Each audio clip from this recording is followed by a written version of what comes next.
やお店の方針と合わないんで僕は頑張っていけないなっていう意味で店を辞めますっていう話。ついていけないですもう。単価を切ってぶっ飛んだあいつが帰ってきた。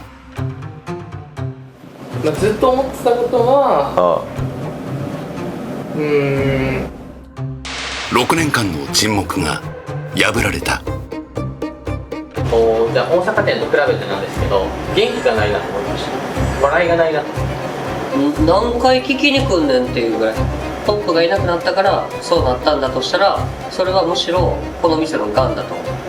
そんなものがやっぱり本物じゃない。大阪のホストが緊急テこ入れ。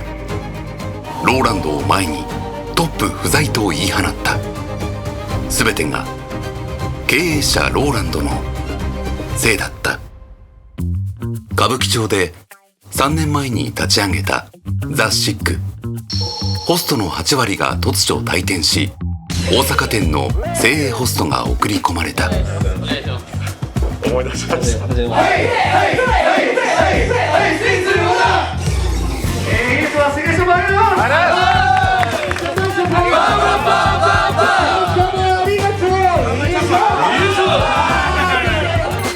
大阪ホストの活躍で大盛り上がりの中営業終了。じゃあまず大阪店から来てくれたスタッフ、まずありがとうございました。大阪店ね、悔しいことに僕らより売り上げあるんで、その教える係として来てもらった部分もあったんで、なんか来てくれた彼ら4人かな、なんかあれば。お疲れ様です。正直人数減ってどうなんかなって思ってたんですけど、もう本当に思ったより一人一人すごい意識高くて、やっぱりトップに立ってる人間がすごい士気を上げてるなって思いました。強いて言うなら気になったのは、まずその自分が早い時間に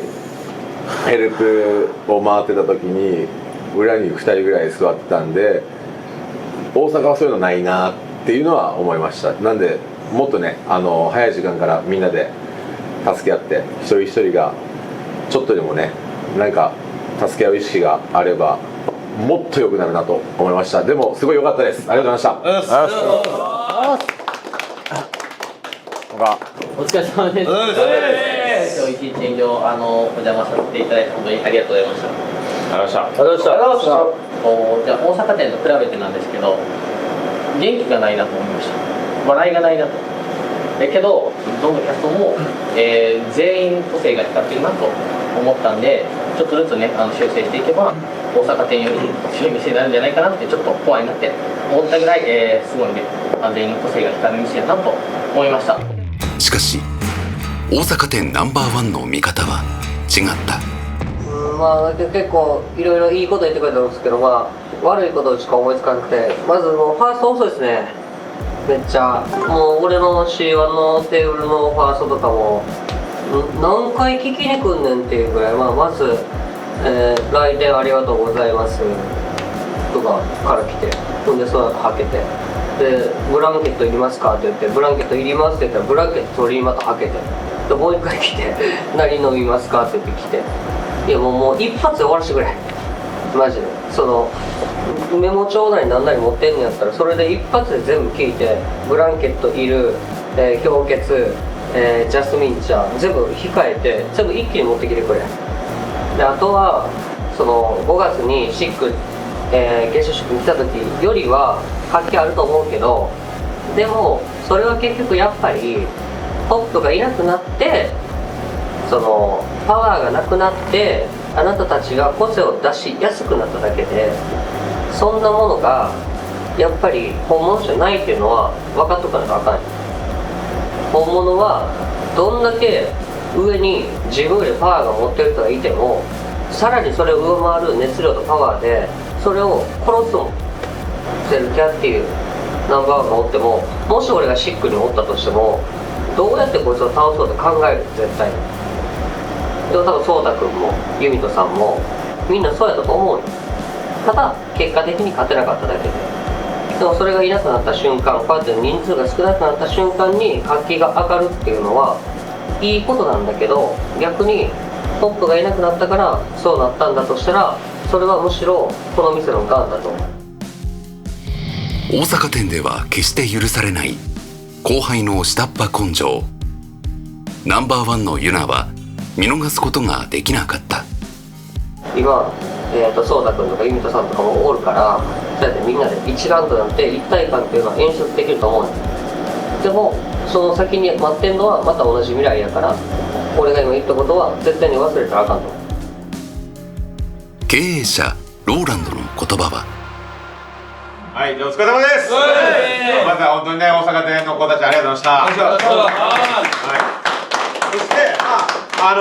俺はじゃあどっちかというといいとこピックアップしたいんだけど、まず旬ね、今日シャンパンコールして俺が研修して、アドリブルールは破るためにあるもんだぜっていう、お客様を楽しませるためのルール違反だったら俺はいいんじゃねえかって話をしたよね。であそこで、言ったら彼は勝手に誕生日おめでとうの歌を歌ったわけですよ。これルール違反じゃないですか。本来シャンパンコールにバースデー祝いのパターンはないが、起点を聞かせお店を盛り上げた。ちょっと尺巻いた方がよくないとか、そういう制約の中で、彼は多分彼なりにチャレンジをしてあそこで歌って、俺あれはかなり盛り上がったと思うし、あれから流れができてされた方が嬉しかったじゃん。あれが大事で、言われた通りの台本読んでくださいでそのままシャンパンコールしてくださいだったら、これ接客業じゃねえかって。やっぱり創意工夫があって初めて俺は接客業だと思うから、あれはすごいいいチャレンジだったのかなと。あとは元気足りませんっていうような話されるじゃん。で元気って言われるとすごいなんか根性論みたいな感じでみんな受け取りがちなんだけど、割と理論的に俺が説明すると、映画見るときに BGM 一瞬も入らない映画って見たことある？多分ないと思うのよ。緊迫した雰囲気だったら緊迫した雰囲気の音楽流れますと、なんかちょっといいムードの、シーンだったらちょっとロマンチックな曲流れますと。要するにその元気って BGM なわけですよ。で緊迫したシーンをより緊迫感を持たせるのってやっぱ曲じゃないですか。っていう観点で言うと BGM が元気ない店って BGM かかってない映画と一緒なのよ。だからじゃあ我々ホストクラブどういう映画作りたいかって、盛り上がった映画を作りたいわけなんですよ。となると君たちのいらっしゃいますの一声だったりとか、ありがとうございますの声だったりとか、それが BGM になるわけですよ。だから元気が大事だよっていう、元気は BGM なんですよね、接客業によって。だから明日からそれを意識してやっていけたらいいのかなと思います。いいですか？じゃあ以上です。ローランド見に来い。多少生意気でも本心が伝わるとつい許してしまう。それが会長ローランド。ローランドのもと再び結束したホストたちと、そこに挙動不審な男の姿。怖いいやいや LINE したのに修練で入らないじゃん。修練中入ってもいいでしょ。そんなスーってくるんだね。ユシとは8年来の付き合いだという。ソンディレクターのカメラの記録を見ると、いてくれてますか？で行きますね。頼もしいね。ライト君、矢崎ライト知らないんだ。いや本質なんで。矢崎ライト知らないんだ。ユースの師匠だ。そう並みいるホストを抑えローランドの右腕にまで上り詰めた矢崎ライト。6年前ザクラブを立ち上げる際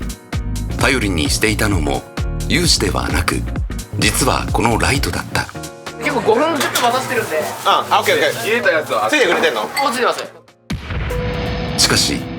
良好な関係は長く続かなかった。お客さんをめぐる店のルールでローランドと衝突。いや店の方針と合わないんで、僕は頑張っていけないなっていう意味で店を辞めますっていう話。ついていけないですもう。と勢いでローランドと喧嘩別れ。その後ザシックがオープン。ライトは一度はホストに復帰するも緊張するな。緊張するな。ガチガチですよ。再び売れることは叶わず逃げるように歌舞伎町を去った。ライトさん、はいあ、もう帰る感じ？はい帰っちゃいます短歌を切ってやめた手前、6年ぶりのローランドは気まずかった。君らは元気か？元気ですよ。何してんの最近？乗りもしてないです今は。なるほどね。はい俺も直接会って話したかったし、率直になんか今思ってることとかまず聞きたいな。ずっと思ってたことはもっとちゃんと話してからやめればよかったか、ちゃんと話してればやめなかったのかなっていうのが一個っていうか、それに伴って本当に申し訳なかったなっていう感じですね。もうすいませんでしたっていうのが一言ですね。あれはね、でも俺も申し訳なかったなっていうかさ、オープンしたてでさ、俺も余裕がなくて言わなくていい一言言ったなとか後々反省してさ、正直言うとあの時はめっちゃムカついたけど、そんなもう時間経てばさ、あんなもう 5,6 年前じゃん。もう普通に可愛い教え子の一人でしかねえからさ、もう別に今更ね、今更いいよ、そんな引きずるタイプじゃねえからさ。ローランドも黒崎店長も捨てた。ただ他のどのホストクラブにいてもあの頃の興奮を味わうことはなかった。お前がちゃんとやるんだったらさ、もちろん、面倒見るし、シック戻ってきてお前がな、適当なことやってお前ほんと適当なやつだなとかは思ったけど、もう3度目の正直じゃねえけど、年齢も年齢でさ、今30だろ。はいで本当にやりたいんだったら今多分ライトがいた時のローランドグループというか店よりもより多分高いものを目指してると思うし、正直俺とお前の関係値とか付き合い長さで特別扱いは多分しないで、それ分かってて多分、どっちかっていうと上を目指していく中で代表は代表で6億の売り上げを作って上司っていう形になると思うし、そこを受け入れられるかどうかっていうのは年齢的にもキャリア的にも代表の方がさライトよりも下かもしれないけど、もう今上司として店仕切って、その中でちゃんと有志から学べるものをしっかり学ぼうっていう謙虚さとか、自分が悪かったなって反省できるその柔軟性とか、そういうものがあるんだったら俺はいい関係値築けると思うし、才能はな別にないわけじゃねえのは知ってるからさ。当時ライトを兄と慕った有志。この日からライトは年下である有志の命令に従わなければならない。本当にゼロからやれますとか、ちゃんと真面目に出勤しますとか、俺勤怠は誰よりもさ厳しくしてるつもりだし、それは大丈夫なの？はい、ローランドショー全部見てるんで、はい、ちゃんと代表の言うことよく聞くんだよ。はい、それはもちろん大丈夫です。敬語な。はい、そこの線引きって結構どっちでもいいって思う人もいるかもしれないけど、俺は多分結構大きいものだと思うよ。周りからしても代表はみんなの代表なわけよ。それにいきなりさポッと入ってきた、昔付き合ったかどうか知らねえけどこの人タメ口なんだってやっぱり見え方は良くないと思うから、そこら辺自分の中で葛藤あるかもしれないけど、そこはまず一個受け入れなきゃいけない線引きだと俺は思ってるし、もし代表が有志がいいよって言ったとしても俺は敬語で接するべきだなって思うし、そこら辺も含めて大丈夫か？はい、そのつもりでいたんで、はい、だったら頑張るかまたな。はい。再びホストになる男、ホストを捨てる男。ただローランドはローランドをやめられない。